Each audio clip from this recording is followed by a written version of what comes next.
Hi friends, నమస్తే. నా పేరు మహేందర్. మీరు చూస్తున్నది విస్తృత డిజిటల్ సేవ. ఫ్రెండ్స్, మనకు వచ్చేసి ఐబీపీఎస్ ద్వారా బ్యాంక్ జాబ్ అనేది ఫిలప్ చేయడానికి నోటిఫికేషన్ అనేది జారీ చేయడం జరిగింది ఆల్రెడీ.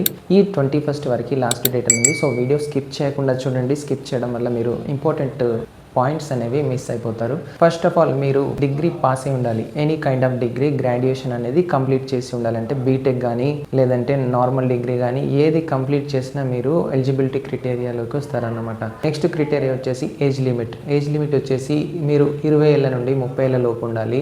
ఏజ్ రిలాక్సేషన్ వచ్చి మీకు ఎస్సీ ఎస్టీ అయితే 5 years ఏజ్ రిలాక్సేషన్ ఉంటుంది. అలాగే బీసీ క్యాండిడేట్లకు అయితే ఓబీసీలో మీకు 3 years ఏజ్ రిలాక్సేషన్ అనేది ఉంటుంది.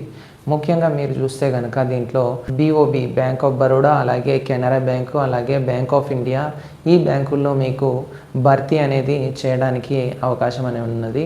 సో ఈ ప్రభుత్వ రంగ బ్యాంకులను ఐబీపీఎస్ అనేది ఎగ్జామ్ కండక్ట్ చేసి, సో మీరు వీలైనంత తొందరగా అప్లై అనేది చేసుకోండి. ఐబీపీఎస్ ద్వారా ఈ బ్యాంకులకి ఎలిజిబిలిటీ అనేది ఉంటుంది. దీంట్లో మీకు పోస్టుల వివరాలు కనుక చూస్తే 6,715 పోస్టులు అనేవి ఉన్నాయి. 6,700 పోస్టుల్లో మీకు పీఓ, ఎంటీఎస్ఓ ఈ పోస్టులు అనేది భర్తీ చేయడం జరుగుతుంది. దీంట్లో ఫిలప్ చేసే బ్యాంకులు వచ్చేసి మీకు బ్యాంక్ ఆఫ్ బరోడా, అలాగే కెనరా బ్యాంక్, అలాగే బ్యాంక్ ఆఫ్ మహారాష్ట్ర, వీటిల్లో మీకు భర్తీ చేయడం అనేది జరుగుతుంది.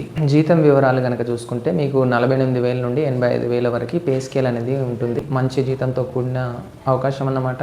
అంటే 6,000 జాబ్స్ అనేవి మిగతా నోటిఫికేషన్లతో పోల్చుకుంటే చాలా ఎక్కువనే. బట్ ఏంటిదంటే ఇది దేశవ్యాప్తంగా ఉంటుంది, ఇది గమనించుకోవాలి. ఐబీపీఎస్ అంటే అందరూ రాస్తారు.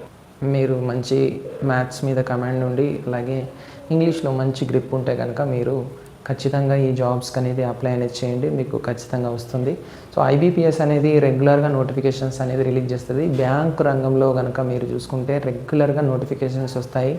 మీరు రెగ్యులర్గా ప్రిపేర్ అయితే దాని మీద ఒక పట్టు అనేది సంపాదించడానికి అవకాశం ఉంటుంది. అంటే ఎట్లా ప్రిపేర్ కావాలి, ఎట్లా ప్రిపేర్ అయితే మనం జాబ్ క్రాక్ చేయడానికి అవకాశం ఉంటుందని ఒక అవగాహన, మీరు ప్రిపరేషన్ స్టార్ట్ చేసి ప్రిపేర్ అవుతూ ఉంటే, ఎగ్జామ్స్ రాస్తూ ఉంటే మీకు తెలుస్తూ ఉంటుంది అనమాట. ఫస్ట్ అటెంప్ట్లో సక్సీడ్ అయిన వాళ్ళు చాలా తక్కువ మంది. ఎక్కువ వరకు ఏంటంటే దాదాపు మీరు చూసుకుంటే కనుక 2-3 times ఇట్లా ట్రై చేస్తూ వచ్చిన వాళ్ళు చాలా ఎక్కువ మంది ఉంటారు. ఎందుకంటే ఇవి రెగ్యులర్గా పడతాయి నోటిఫికేషన్స్ అనేవి.